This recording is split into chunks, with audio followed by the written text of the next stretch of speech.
урматтуу президентибиз Садыр Нуркожоевичтин бизге берген тапшырмасы бар. Ошо тапшырмасын аткаруунун негизинде мына Ош шаарында болуп жаткан өзгөрүүлөргө өзүңөр туш болуп атасыздар.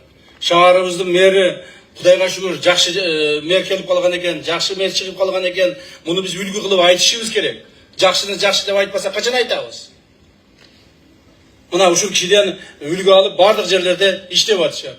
Бирок мына республикадагы бардык район шаарларда, жерлерде адамдардын үйлөрүн снос кылып бузуп атышпайбы? Ушул боюнча айтып коеюн.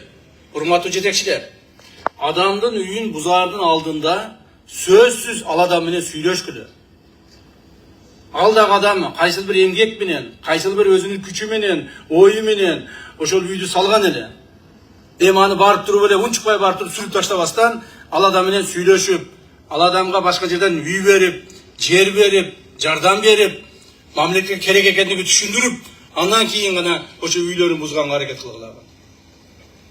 Анан кече бир-эки жерде барып айтпай дебей туруп эле үйлөрүн бузуп киришкен. Ал туура эмес. Президентибиз да ушуну айтып атат.